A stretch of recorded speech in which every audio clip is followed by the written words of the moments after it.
पर कहते रहते हैं कि हम बड़े दुखी हैं, परेशान हैं। कभी आपने जंगल में हिरण को पानी पीते देखा है? हिरण कभी आप डिस्कवरी इत्यादि में देखना, डिस्कवरी चैनल है जो जंगल के चीजों को बताता रहता है। कभी आप भी अपनी आंखों से देखना कि जब हिरण पानी पीता है ना जंगल में किसी पानी के पोखरे से, तो वो पानी पीता तो है पर डरता डरता पीता है, क्योंकि जहां पानी पी रहा है उस पानी के अंदर मगरमच्छ हो सकता है, मगर पकड़ सकता है। चलो पानी के अंदर मगर नहीं तो पानी पीते समय शेर पकड़ सकता है, लकड़बग्घे पकड़ सकते हैं, कोई भी हमला कर सकता है। इसलिए हिरण सुख से पानी भी नहीं पी पाता। यहां तक कि कई बार जंगली जानवर जो मादा जैसे हिरनी है वो बच्चा पैदा कर रही होती है, और जैसे ही बच्चा पैदा, आधा बच्चा उसकी योनि से बाहर आता है, उसी समय शेर आ जाता है, और वो बच्चा पैदा नहीं कर पाती ठीक से कि शेर आके उसे मारना चाहता है। वो भागती है, वो तो भाग जाती है, उसका बच्चा गिर जाता है। सोचिए आप कितने आराम से पानी पीते हैं, कितने आराम से खाते हैं, सोते हैं, संसार का सुख लेते हैं, फिर भी शिकायत है भगवान से।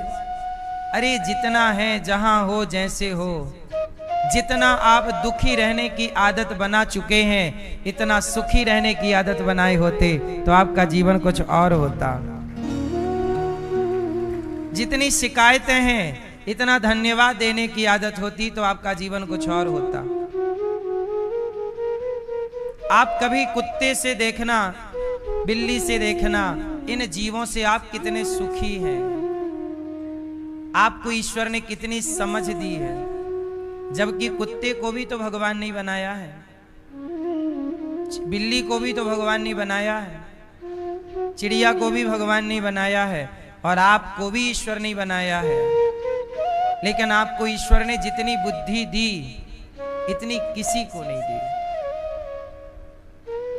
इसका मतलब भगवान पक्षपाती हैं, आपको ज्यादा बुद्धिमान बनाया है।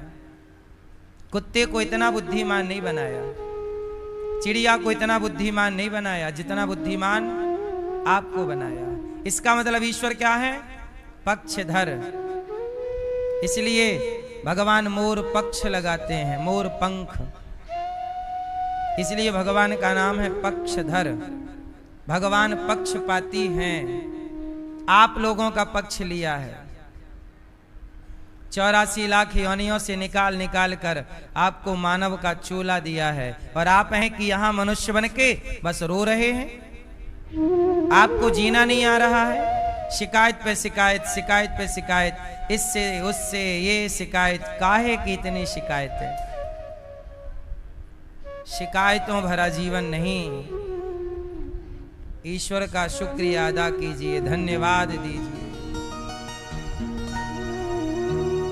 आज भगवान ने भक्त जब शरण में आए तो एक उंगली से पहाड़ उठा लिया, मानो प्रकृति की रक्षा करने का संकल्प देना चाहते हैं भगवान आपको और हमें कि सुनो दुनिया वालों, प्रकृति की रक्षा आपको करनी है। किसकी रक्षा करनी है? प्रकृति की, पर्वतों की, नदियों की, तालाबों की आपको रक्षा करनी है। गाय की, भगवान श्री कृष्ण ने क्या उठा लिया? गोवर्धन। किसके लिए? वहां गाय चरती है तो गाय के लिए उठाएंगे। इसलिए गाय की सेवा करना सीखिए। गाय की सेवा, हमें तो गाय की सेवा करनी अच्छी लगती है। हम तो जब भी समय मिल जाता है गौशाला जाकर गायों से ही प्यार कर लेते हैं, गायों की सेवा कर लेते हैं। गाय का गोबर उठाना आपको बुरा लगता होगा, हमें अच्छा लगता है। ये हमारे गौरी गोपाल नंदीशाला है, जहां नंदी रहते हैं और नंदियों के लिए सब व्यवस्थाएं हैं। गाय का गोबर, गाय की सेवा, प्रकृति की सेवा है, ये जीव की सेवा है। हम सबको चाहिए कि हम गौ माता की सेवा करें, गाय की सेवा, जीवों की सेवा, बंदरों की सेवा, ये दास अनिरुद्ध गायों की सेवा, गौ माता की सेवा के लिए प्रयास। आप भी जीवन में सेवा से जुड़िएगा। शांति चाहते हैं ना, सेवा करना स्टार्ट करिए, जीवों की सेवा करिए। जो बोल नहीं पाते उनकी सेवा आप करिए। भगवान कृष्ण भी गायों के चारा लाते हैं, गायों को चराते हैं। कहां जा रहे हो कन्हैया?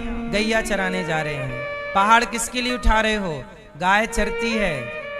ये भूमि सुरक्षित होनी चाहिए। समाज को मैसेज है कि जिस भूमि पर गाय चरती है उसे पलकों पर रखना चाहिए, जिसे गौचर भूमि कहते हैं। गाय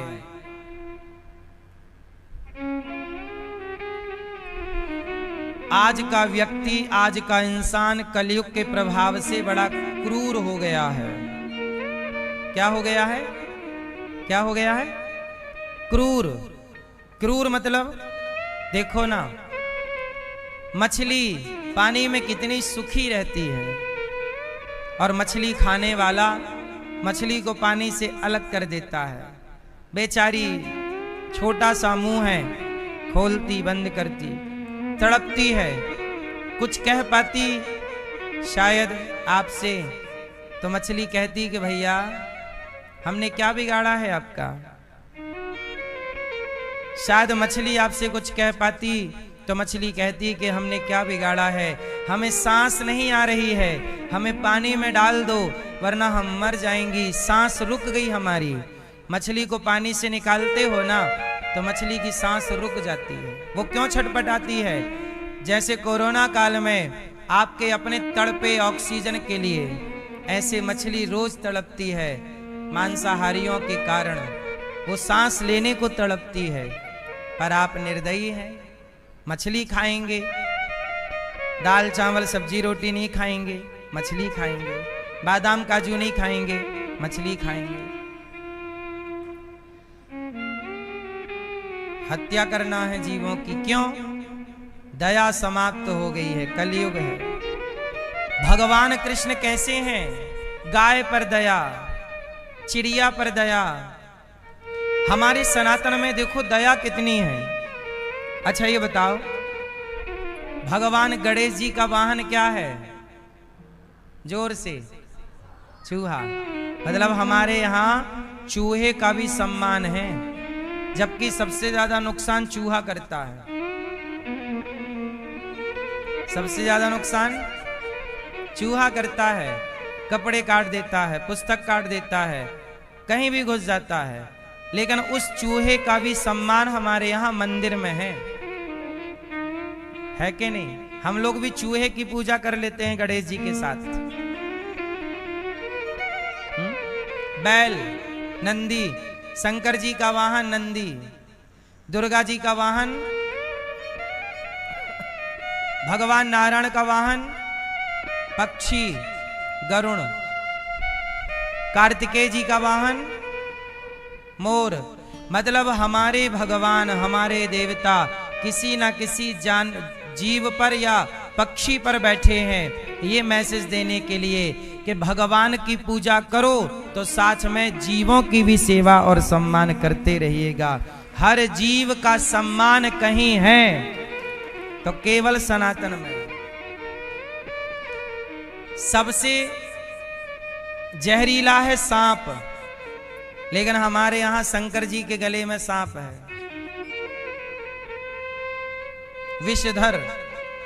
हमारे सनातन में हर जीव का सम्मान है या नहीं? यमराज का वाहन क्या है? नहीं, भैंसा। सोचिए हमारे यहां भैंस और भैंसे का भी आदर है। कोई जीव नहीं बचा, सबके ऊपर सवारी किसी न किसी देवता की है। इसका अर्थ ये हुआ कि सनातन का अर्थ क्या है? जंगल, जीव, मनुष्य, प्रकृति। हम इस प्रकृति को तनिक भी नुकसान पहुंचाना नहीं चाहते। ये विचारधारा ही सनातन विचारधारा। आज भगवान ने गोवर्धन उठाया, बाद में स्थापित किया, इंद्र का घमंड समाप्त कर दिया। बोलिए गिरिराज धरण भगवान की। इसके बाद भगवान श्री कृष्ण ने उनके पिता नंद बाबा को वरुण देवता लेकर गए। भगवान ने वरुण लोक से नंद बाबा को छुड़ाया और सारे ब्रजवासियों को बैकुंठ का दर्शन कराया। भगवान बैकुंठ में विराजते हैं। सब ब्रजवासियों ने बैकुंठ को देखा। बाद में उन्हें लगा कि नहीं, बैकुंठ अच्छा नहीं है, वृंदावन अच्छा है। वृंदावन की महिमा बैकुंठ से बड़ी है। मैया, आज भगवान ने यमुना के तट पर खड़े होकर गोपियों को बुलाया है। भगवान पिता रात्रि शरदोत्फुल्य मल्लिका वीक्षरन्तुम मनश्चक्रे योग माया मुपाश्रिता। आज भगवान ने किसको बुलाया? गोपियों को। आओ आओ। और गोपियों को बुलाकर भगवान ने गोपियों से कहा कि देवियों, निशम्य गीतम तदनंग वर्धनम ब्रजश्रियः कृष्ण गृहीत मानसा। गीत गाया, क्लीम बीज मंत्र छोड़ा और गोपियां काम कर रही थीं। गोपियां, कल हमने आपको बताया था, मैया ए बेटा बैठ जाओ, बैठो बेटा, बोलो राधे राधे। सुन लो, पीली मैया बैठ जाओ मेरी मां। भगवान ने आज पहली बार बांसुरी बजाई है। किसके लिए? जगत के लिए। जब जब भगवान बांसुरी बजाते थे तो गायों के लिए, कभी पक्षियों के लिए, कभी देवताओं के लिए। आज पहली बार शरद पूर्णिमा की रात्रि को आज प्रभु ने बांसुरी बजाई है जगत के लिए। इसलिए बिहारी जी के अधरों पर केवल साल में एक बार बांसुरी रखी जाती है। जानते हैं कब? कब? शरद पूर्णिमा, शरदोत्फुल्य मल्लिका। शरद पूर्णिमा की रात्रि को भगवान ने जब बांसुरी बजाई तो गोपियों को बुलाया, राधा, ललिता, विशाखा, चंपकलता, आओ। सारी सखियां काम धाम में बिजी थीं कि प्रभु ने बांसुरी बजाई और गोपियां अपने काम को स्थगित करते हुए दौड़ पड़ी भगवान की ओर। भगवान की ओर दौड़ना कितना अच्छा है। भगवान कहाँ जा रहे हैं? भगवान की ओर जा रहे हैं। कहाँ जा रहे हैं? भगवान की ओर जा रहे हैं। भगवान की तरफ जा रहे हैं।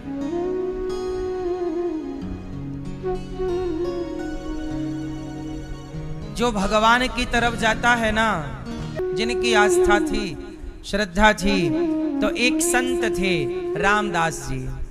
वो हमेशा डाकोर से चलकर, अब चलने में लगभग 15-20 किलोमीटर की दूरी थी। उस जमाने में कोई साइकिल गाड़ी नहीं थी, पर कोई बात नहीं, प्रभु का कीर्तन है तो पैदल 15-20 किलोमीटर हर एकादशी को जाते। और बीच बीच में ख्याल आ जाए तो कभी भी भगवान का दर्शन करने रणछोड़ भगवान का रामदास जी पहुंच जाया करते थे। बहुत आत्मीयता थी, बहुत प्रेम था। बस जाएं और रणछोड़ भगवान का, रणछोड़ भगवान मतलब भगवान कृष्ण, कृष्ण भगवान का दर्शन करें, कीर्तन करें, खरताल बजाएं। एकादशी के दिन तो झूम झूम